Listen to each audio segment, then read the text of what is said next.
Michelle. Hey, what's going on? How are you? Michelle Papik from our E911 Communications Center. Can you tell us a little bit about yourself and how long you've been with the service? Sure. My name is Michelle Papik. I'm a supervisor with Windsor Police. I started back in 1992, and I've been out to Police Week several times at the mall. So it's a great way to educate the public, just all about what our service does. So they have different booths throughout the mall, different sections, and the 911 Center and the Alarm Division is usually the section that we take care of. So Is there some questions that stand out in your mind that you got from the public? usually people will ask about recruitment. They'll ask about when and when not to call 911. Part of our recruitment is that you have to be able to type 40 words a minute. Then we do a multitasking test, and you have to have spelling and grammar, high school education. Any post-secondary education is also a benefit. And then once you get tested and background checks, everything's performed, then you come up to the 911 Center. There's a 4 to 5 week classroom with myself or another supervisor.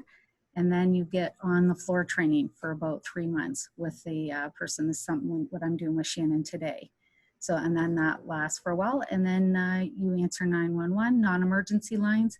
And then after about 6 months to a year, you start dispatching. Unless we have the staffing, we try to implement both at the same time. What do you have going on in there today?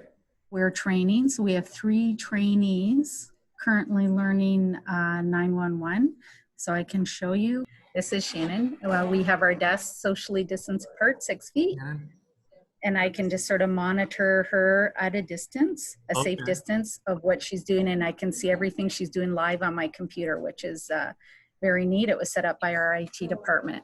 So we're trying to adapt to everything with COVID-19. A couple questions just regarding this COVID that's going around before we come out to see you. Okay. Have you traveled outside of Canada the past 14 days? Okay, I don't want you to follow him. Okay. Do you? Okay. And he's still going westbound on Tecumseh? Oh, okay. Either of you presented. Now he's with a going new southbound cough on or Dugal? fever, shortness of- It's a little bit of a challenge, but we're handling it in strides, I believe. A lot of screening questions. One thing I wanted to get out to the public.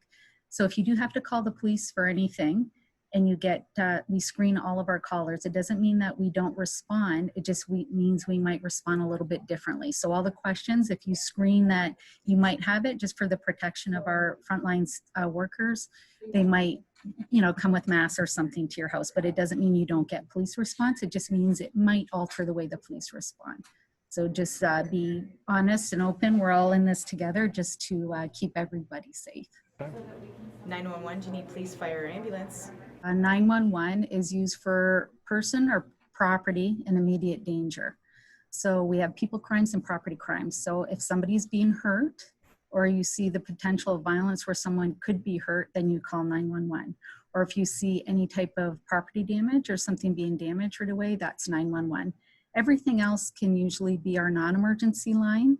If it happened 30 minutes ago, you were assaulted, but you're at home now and you're safe, that would be considered a report because it's after the fact.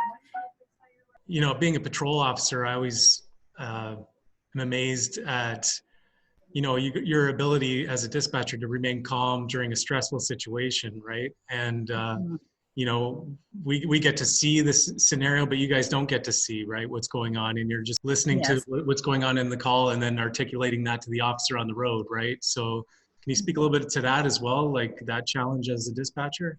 That can be a challenge. Sometimes when you're call taking, you could maybe imagine something worse or better. It's one of those barriers of communication that can be a challenge.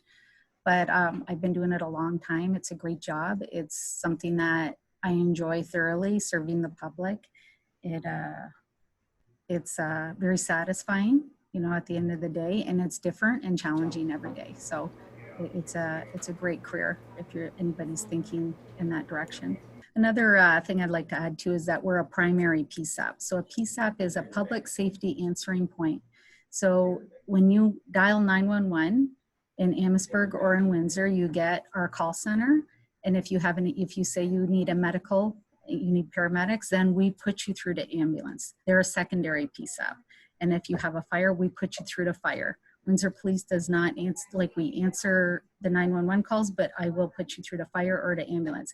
Everything else, the police that we, so the first thing that we ask is 911, do you need police, fire, or ambulance?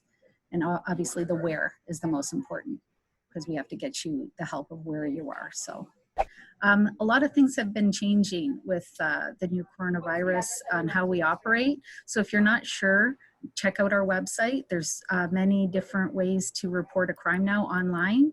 And sometimes the main office isn't always open, so you have to call and make sure. If you have an accident, make sure you call, make an appointment at our collision reporting center in Jefferson. And yeah, check out the website. There's a lot of valuable information. And if you don't have internet, you can always call and we can set something up over the telephone if that's a possibility. Perfect. Michelle, thank you so much for your time today. You know, the public definitely appreciates hearing from a dispatcher such as yourself with your knowledge and experience, and letting them know and showing them and telling them about the critical role that dispatchers play in the circle of public safety. Thank you so much. Okay, thank you. Okay. See ya. Okay, bye. Bye.